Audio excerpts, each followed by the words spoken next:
따라 하실까요? 오직 하나님의 은혜로. 오늘 하나님의 은혜에 관한 말씀을 나누겠지만 사실은 좀 슬픈 이야기 혹은 불편한 이야기를 먼저 해야 할 것 같습니다. 보통 이렇게 이야기하죠. 은혜는 어디에 새기고 원수는 어디에 새길까요? 모르시는군요. 저 좀 알려주시죠. 원수는 어디에 새겨요? 물에 새기고, 은혜는 저도 모르는 이야기를 알려주길 원했는데, 그런데 우리는 거꾸로 합니다. 원수는 어디에 새겨요? 마음에 새기고, 은혜는 어디에 새깁니까? 이게 무슨 의미일까요? 원수는 얼른 떠나보내고 은혜는 간직하라는 이야기인데 거꾸로 하고 있다는 거죠. 이스라엘 백성이 그랬습니다. 하나님은 이스라엘의 배반을 결혼한 여인의 불륜에 비유를 했습니다. 15절인데요. 너는 너의 아름다움을 의지했다. 그러고는 너의 이름을 대면서 놀아났다. 지나가는 남자가 누구든 그와 마구 놀아났다. 그래서 너의 아름다움이 그 남자의 것이 되었다. 에스겔서 16장 15절입니다. 이스라엘의 배반은 혹은 배은은 우상 숭배였습니다. 이스라엘은 옷들을 가져다가 산당들을 울긋불긋하게 꾸며 만들었고 금, 은, 장신구로 우상을 만들고 알록달록한 옷으로 우상을 입혀 주었습니다. 올리브 기름과 향과 양식을 우상 앞에 바쳤죠. 심지어 그들의 자녀들을 불 속으로 지나가게 함으로써 우상에게 바쳤습니다. 그런데 이스라엘이 우상 숭배에 사용한 모든 것은 하나님이 주신 것들이었습니다. 그들은 하나님께 받은 것을 가지고 하나님이 아닌 다른 신들을 만들어 섬긴 것입니다. 에스겔서 16장 16절부터 21절입니다. 내가 너에게 준 아름다운 금, 은, 장신구를, 나의 올리브 기름과 향을, 나의 양식을 그것들 앞에 내주어 심지어 나의 자식들을 불 속으로 지나가게 함으로써 그것들에게 바쳤다. 하나님은 이스라엘에게 베푼 은혜를 말씀하시면서 이스라엘의 배반을 안타까워하셨고 이스라엘에 대한 하나님의 징계를 정당화하십니다. 하나님이 이스라엘에 베푸신 그 첫 번째 은혜는 그들의 뿌리와 연관이 있습니다. 이스라엘의 뿌리와 출생은 이교적인데요, 그들은 가나안 땅 출신이었던 겁니다. 3절입니다. 너의 뿌리와 출생을 두고 말하자면 너는 가나안 땅 출신이다. 너의 아버지는 아모리 사람이고 너의 어머니는 히타이트 사람이다. 이것은 인종적으로 이스라엘의 조상이 외국에서 온 사람이었음을 가리킵니다. 이스라엘의 신조에는 이러한 생각이 담겨 있는데요. 신명기 26장 5절입니다. 나의 조상은 이리저리 떠도는 시리아 사람이었는데 이집트에 내려가 거기서 나그네로 살았습니다. 또 이것은 지리적으로 예루살렘이 다윗에 의해 함락돼서 이스라엘의 수도가 되기 전에는 오랫동안 실제로 가나안의 도시였다는 것을 가리킵니다. 여호수아서 15장 63절입니다. 예루살렘 주민 여부스 족속을 유다 자손이 쫓아내지 못하였으므로. 그런데 이 여부스 족속을 쫓아낸 일이 있었는데 사무엘하 5장 6절부터 7절입니다.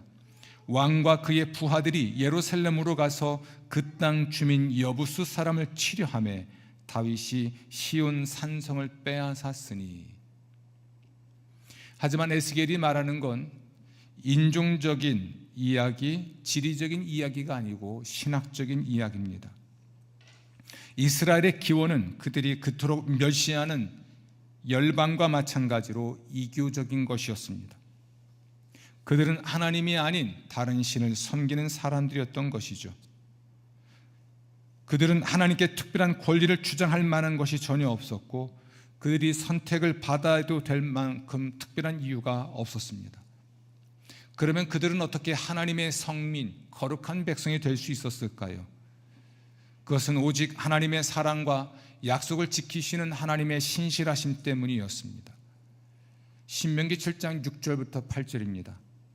너는 여호와 내 하나님의 성민이라. 내 하나님 여호와께서 지상 만민 중에서 너를 자기 기업의 백성으로 택하셨나니 여호와께서 너희를 기뻐하시고 너희를 택하심은 너희가 다른 민족보다 수요가 많기 때문이 아니니라. 너희는 오히려 모든 민족 중에 가장 적으니라. 따라할까요? 여호와께서 다만 너희를 사랑하심으로 말미암아 또는 너희의 조상들에게 하신 맹세를 지키려 하심으로 말미암아 아멘. 자기의 권능의 손으로 너희를 인도하여 내시되 아멘. 본문에서 말하는 이스라엘의 조상들 중에 조상은 아브라함입니다. 아브라함도 본래 우상을 만들었던 갈대아 우르 사람이었습니다. 그가 하나님의 선택을 받고 이스라엘의 조상이 될 수 있었던 건 순전히 하나님의 사랑이었고 하나님의 약속 때문이었습니다. 이 아브라함의 후손들은 아브라함의 손자 야곱의 때에 이집트에 내려가 살게 되는데요, 그것은 기근 때문이었습니다. 본래 아브라함은 갈대아 우르를 떠나 가나안 땅에 정착하게 되었지만 그들의 후손은 이집트에서 종살이를 하게 되겠고, 하지만 하나님의 때에 가나안 땅에 돌아오게 될 것이라고 하나님이 아브라함에게 약속하신 일이 있습니다. 그러므로 야곱의 때에 이집트에 내려간 이스라엘 자손은, 그들의 조상들은 머지않아 가나안 땅으로 돌아올 수 있겠다 생각했지만 하나님이 정하신 시간이 필요했습니다. 그래서 4대 만에 혹은 400년 혹은 430년이 지나서야 가나안 땅으로 돌아가게 되었는데, 그것이 바로 이집트를 탈출하게 된 출애굽 사건이었습니다. 그러므로 오직 하나님만이 이스라엘의 신이시고 이스라엘은 하나님만을 사랑하고 하나님의 명령만을 따라야 합니다. 만약 그렇지 않으면 하나님이 망하게 하실 것입니다. 하나님이 세우셨으니 하나님이 망하게 하실 수 있는 것이죠. 신명기 7장 9절부터 10절입니다. 그대는 알아야 합니다. 여호와 그대의 하나님이야말로 신이십니다. 믿을 만한 신이십니다. 언약을 지키십니다. 그분을 사랑하고 그분의 명령을 따르는 사람들에게는 천대에 이르도록 한결같은 사랑을 베푸십니다. 그러나 그분을 미워하는 사람들에게는 대놓고 그대로 갚아 망하게 하십니다. 그분을 미워하는 사람에게는 주저없이 대놓고 그대로 갚으십니다. 그러므로 그대는 내가 오늘 그대에게 알려주는 명령과 규정들과 법령들을 잘 실행해야 합니다. 하나님이 이스라엘에게 베푸신 첫 번째 은혜가 그들의 뿌리에 관한 것이었다면, 두 번째 은혜는 그들의 영광과 연관이 있습니다. 오늘 함께 말씀을 읽었죠. 에스겔서 16장 1절 이하의 말씀에 의하면 이스라엘은 처음부터 원치 않았으나 태어난 여자아이, 냉혹한 의도적 유아 살해의 희생자와 같았습니다. 5절 말씀을 이렇게 요약할 수 있습니다. 내가 태어난 것을 두고 말하자면 사람들이 너를 미워하고 꺼려 너는 들판 바닥에 내던져졌다. 내가 태어난 날이었다. 아마도 그들의 잔인한 부모에 관한 이야기로 보입니다. 이스라엘이 태어난 날에 탯줄을 잘라주거나 물로 씻어 깨끗하게 해주거나 소금으로 문질러 소독을 해주거나 포대기로 싸주거나 가엾게 쳐다보거나 불쌍히 여기는 사람이 아무도 없고 오히려 미워하고 꺼려 들판 바닥에 내던졌습니다. 참 잔인한 부모와 친척들입니다. 피가 잔뜩 묻은 채로 버둥거리고 있을 때 구조자가 때맞춰 나타났는데 그는 바로 하나님이십니다. 6절 말씀은 매우 중요합니다. 하나님은 그들에게 살아남아라 라고 말씀하셨고 그들은 살아남을 수 있었습니다. 이스라엘은 살아났고 결혼 정년기에 이르기까지 자랐고 하나님은 이스라엘과 결혼하셨습니다. 에스겔 16장 8절은 이 사실을 이렇게 묘사합니다. 내가 너를 들판의 싹처럼 잘 자라나게 해 주었다. 그래서 내가 잘 자라나서 아주 아름다운 여자가 되었다. 가슴이 뚜렷해지고 거웃도 돋아났다. 그런데 너는 벌거벗은 알몸이었다. 그때 내가 너의 옆으로 지나가다가 너를 보았다. 아, 내가 사랑을 주고받을 만한 때가 된 것이 아닌가. 그래서 내 옷자락을 너의 위로 펼쳐서 너의 알몸을 덮어주었다. 너에게 굳게 약속하고 너와 언약을 맺었다. 주 여호와의 말씀입니다. 그래서 내가 나의 사람이 된 것이다. 하나님은 이스라엘과 결혼하셨을 뿐 아니라 이스라엘을 왕후가 되게 하셨습니다. 물로 그들의 피를 씻어주셨고 기름을 발라주셨고 옷을 입혀주셨고 뒤공 가죽신을 신겨주셨고 린넨으로 감싸주셨고 고급 옷감으로 덮어주셨고 각종 장신구로 꾸며주셨습니다. 오늘 에스겔 16장 7절부터 8절 말씀에 중요한 표현 하나가 있습니다. 내 옷자락을 너의 위로 펼쳐서 너의 알몸을 덮어주었다라는 표현입니다. 그러니까 이스라엘이 아름답게 된 것은 하나님의 은총 때문이었다는 말입니다. 13절 말씀 보면 이스라엘은 너무나 아름다워져서 왕가에 들어갔고 이스라엘의 명성은 민족들 가운데 널리 알려졌습니다. 그것은 이스라엘 위에 놓인 하나님의 영광 덕분이었습니다. 14절 말씀입니다. 너의 아름다움 덕분에 너의 이름이 민족들 가운데 널리 알려졌다. 내가 너의 위에 둔 나의 영광 덕분에 너의 아름다움이 완전했기 때문이다. 아멘. 핏덩이에 불과했던 이스라엘을 양육하신 분도 하나님이시고 혼인의 때가 될 만큼 아름답게 성장하게 된 것도 하나님의 은혜였고 알몸인 이스라엘의 옷을 덮어 그와 혼인한 분도 하나님이셨고 그뿐 아니라 그가 왕후가 될 수 있도록 하신 분도 하나님이셨습니다. 매우 중요한 표현 하나가 14절에 있습니다. 내가 너의 위에 둔 나의 영광 덕분에 너의 아름다움이 완전해졌다. 아멘. 하나님이 그들의 위에 자신의 영광을 두시지 않았다면 그들의 아름다움은 완전할 수가 없었고 온 세계에 자랑할 만한 아름다움을 갖지는 못했을 것입니다. 구원자 하나님의 행동에 연속되는 점이 있다면 이스라엘이 태어난 날은 아브라함과의 원래 언약을 암시합니다. 아름다운 여자가 된 날은 모세 때에 시내산에서 맺은 언약을 암시하고 왕후가 되어 이스라엘 이방인 중에 명성이 절정에 이른 것은 통일왕국이 최고주에 이르렀던 솔로몬의 명성을 암시합니다. 아브라함 언약으로 이스라엘이 생겨났고 그것을 통해 초기 이스라엘은 여러 번 위협과 위험에서 살아남을 수 있었습니다. 시내산 언약은 결혼 언약으로 이스라엘은 모든 풍성함과 아름다움을 지닌 땅을 얻을 수 있었고 이스라엘은 솔로몬 치하에서 영광의 절정에 이른 후에 비참한 우상 숭배로 쇠락하기 시작했습니다. 그리고 기원전 586년 지구상에서 사라지게 되었죠. 이스라엘에 관한 이 이야기는 하나님의 은혜와 거기에서 흘러나오는 무한한 관대함을 색다르게 그러나 아주 감동적이고 강력하게 묘사합니다. 버려진 신생아의 연약함, 필요, 취약성은 하나님 백성이 그들 자신의 역량이나 업적 때문에 하나님의 백성이라는 신분을 갖게 된 것이 절대 아님을 강조합니다.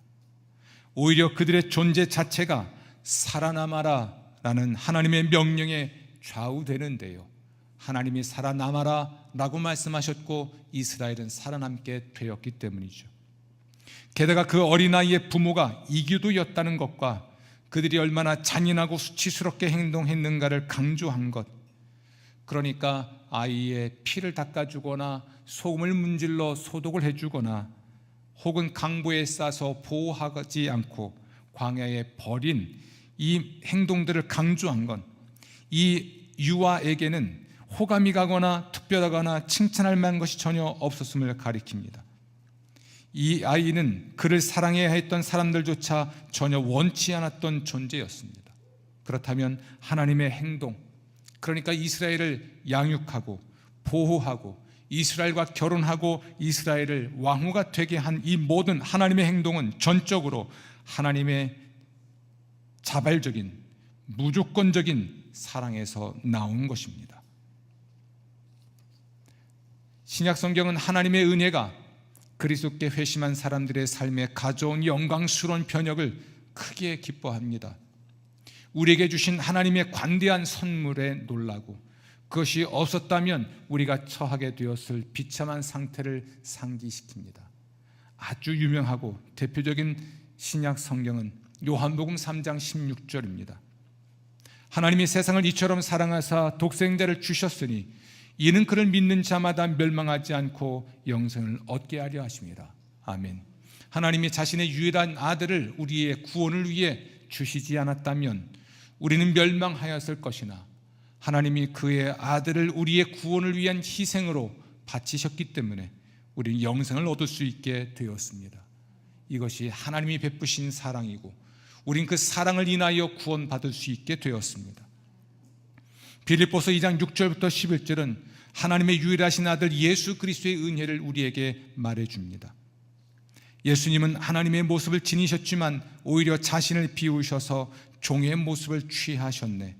사람의 모양을 띠고 태어나시니 자신을 낮추셔서 죽기까지 순종하셨네. 십자가에서 죽기까지. 그래서 하나님도 예수님을 높이 높여주셨네. 예수님 이름 앞에 다 무릎 꿇도록 하심이네. 그리하여 하나님 아버지께 영광을 돌리도록. 이 말씀은 고대의 교회의 찬양이었습니다. 예수 그리스도의 은혜를 찬양한 것입니다. 우리는 바로 이 예수 그리스도의 은혜의 희생을 통해 영생을 얻을 수 있게 되었습니다. 우리에게 탕자의 비유로 알려진 누가복음 15장 11절부터 32절은 우리를 구원하시려는 하나님의 열망과 기쁨에 관한 이야기입니다. 그러니까 하나님 아버지는 우리가 돌아오길 간절히 원하시고 우리가 돌이키면, 그러니까 회개하고 예수님을 주와 그리스도로 믿으면 너무나 기뻐하신다는 것을 알려주는 비유입니다. 성도 여러분, 우리는 오직 하나님의 은혜로 생명과 구원과 복을 받습니다. 우리는 우리의 잘못과 죄 때문에 날 때부터 죽은 사람들이었습니다. 그러나 하나님은 한결같은 사랑으로 우리를 그리스도와 함께 살려내셨고 하늘에 앉히셨습니다. 우리는 하나님의 은혜로 그리스도를 주와 그리스도로 믿게 되었습니다. 그러니까 예수를 믿게 된 것조차도 하나님의 은혜였다는 말입니다. 그리고 이 믿음으로 우리는 구원을 받았습니다. 우리는 자랑할 것은 전혀 없고 오히려 보은의 삶을 살아야 합니다. 하나님을 배반하지 않고, 그러니까 배은의 사람이 아니라 하나님의 선한 일들을 하며 보은의 삶을 살아야 합니다. 하나님은 한결같은 사랑이 풍성하신 분이십니다. 그런 까닭에 하나님은 우리가 비록 여러 잘못을 저지른 탓에 죽은 사람들이지만 그런 우리를 그리스도와 함께 그리스도 예수 안에서 함께 일으켜 살리셨고 하늘에 앉히셨습니다.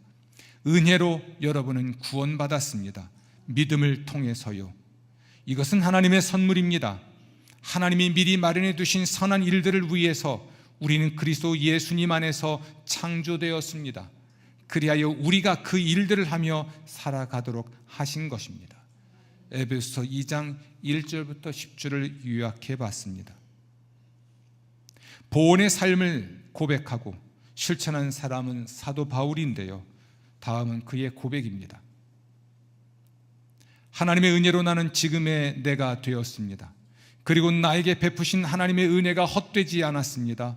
오히려 내가 모든 사도들보다 더 많이 힘들여 일했습니다. 그러나 그렇게 한 것은 나 자신이 아니라 나와 함께 하신 하나님의 은혜입니다. 고린도전서 15장 10절입니다.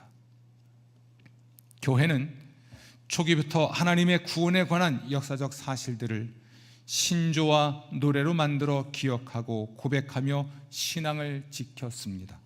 그리고 보은의 삶을 살았습니다. 모세의 노래로 알려진 출애굽기 15장, 이집트에서의 탈출의 이야기를 노래한 것이죠. 마리아의 찬가로 알려진 누가복음 1장 46절부터 55절, 예수 그리스도의 겸손과 은혜에 관한 빌립보서 2장 5절부터 11절, 그리고 사도들이 가르친 신앙의 핵심으로 알려진 사도신경 등과 같은 것들입니다. 은혜를 배반하지 않기 위해, 혹은 신앙을 끝까지 지키기 위해, 혹은 보은의 신앙을 살기 위해 저는 여러분에게 세 가지를 제안하려 합니다.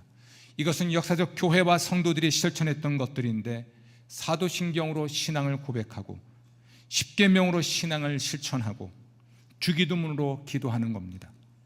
사도신경은 우리는 무엇을 믿는가라는 질문에 대한 대답입니다. 우리 믿음의 내용인 것이죠.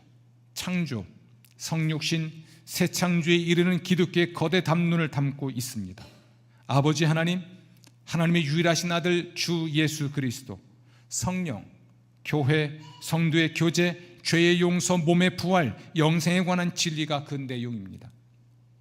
십계명은 우리가 어떻게 살아야 하는가라는 질문에 대한 대답입니다. 우리의 신앙 실천의 내용이죠. 하나님 사랑, 이웃 사랑이 이르는 기독교의 최고 계명을 담고 있습니다. 하나님의 유일성, 우상, 하나님의 이름, 안식일로서의 주일, 부모 공경, 살인, 간음, 도둑질, 거짓 증거, 탐심 등에 관한 진리가 그 내용입니다. 주기도문은 우리는 왜 사는가라는 질문에 대한 대답입니다. 우리의 신앙과 실천의 목적인 것이죠. 하나님의 나라와 우리의 필요에 이르는 우리 삶의 목적을 담고 있는데, 하나님의 이름, 하나님의 나라, 하나님의 뜻, 우리의 양식, 우리의 용서, 우리의 시험과 악에서의 구원에 관한 진리가 그 내용입니다. 이 세 가지를 동시에 고백하고 노래하고, 이 세 가지를 통해 신앙을 확증하고 보은의 영성, 보은의 삶을 살도록 하는 현장이 예배입니다. 특별히 공예배의 현장입니다. 고대의 교회는 그러므로 예배를 통해서 하나님에 대한 보은의 영성을 키웠고 삶을 실천했습니다. 우리는 천지 창조의 첫날, 그리고 우리 주 예수 그리스도께서 부활하신 새 창조의 첫날인 주의 날에 성별된 공간, 이 예배당에 모여 하나님을 예배합니다. 우리는 이 시간 사도신경으로 신앙을 고백하여 우리가 믿는 것이 무엇인지 선언하고, 십계명으로 언약을 갱신하여 우리의 삶의 방식과 우리의 영성을 형성하고, 주기도문으로 기도하여 우리가 무엇을 위해 또 어떻게 살아야 하는지를 결단하고 요청합니다. 저는 오늘 여러분에게 보은의 영성을 형성하고 실천하도록 하기로 결단하는 것을 돕기 위해 두 곡의 찬양을 부를 것입니다. 첫 번째 곡은 조은아 신상우님의 곡 하나님의 은혜입니다. 두 번째 곡은 레리 햄튼이 작곡한 이 땅 위에 오심이란 찬양입니다. 저는 이 두 곡이 우리의 구원을 위한 하나님 이야기의 거대 담론을 담고 있고, 그러므로 우리의 구원과 우리의 소명에 대한 헌신을 담고 있다고 봅니다. 굉장히 많은 곡들이 있겠지만 그 많은 곡 중에 두 곡을 소개하며 함께 찬양하고 제 설교를 오늘 마치려고 합니다. 함께 찬양하지요.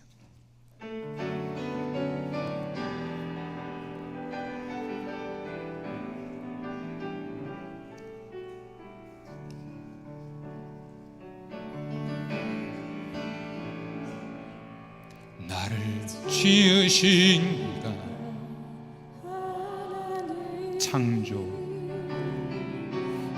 부르신 이가 하나님 구원, 나를 보내신 이도 소명, 나의 나 된 것은 다 하나님 은혜라.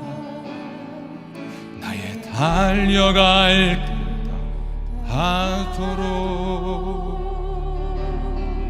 나의 마지막 호흡 다하도록, 나로 그 십자가 품게 하시니 보은 나의 나 된 것은 하나님 은혜라. 한량없는 은혜,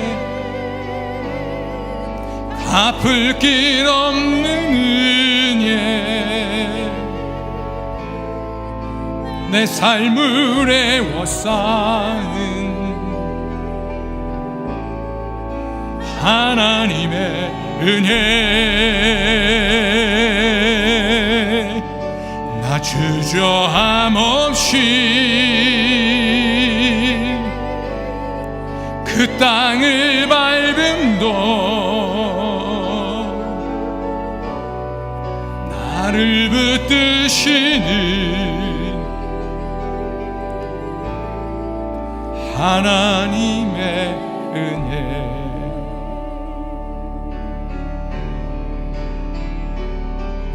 이 땅 위에 오신 하나님의 본체, 십자가에 달리사 우리 죄 사하셨네.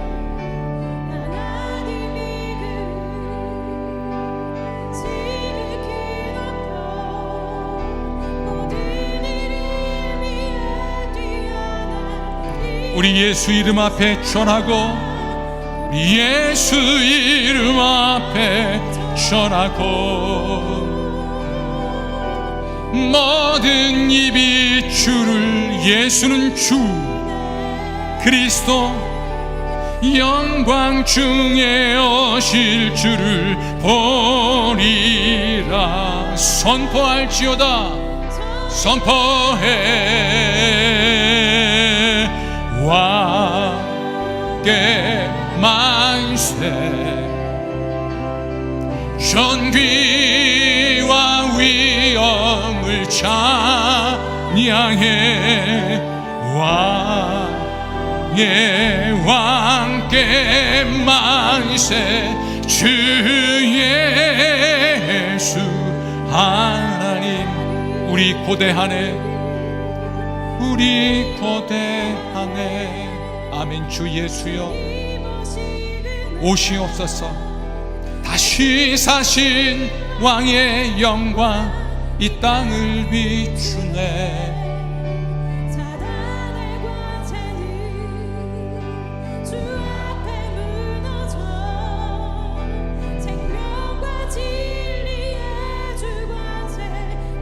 우리 예수 이름 앞에 전하고, 우리 예수 이름 앞에 전하고,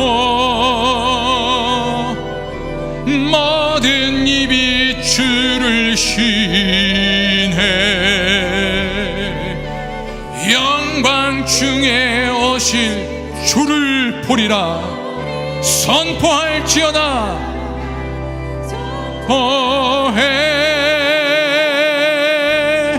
왕께 만세,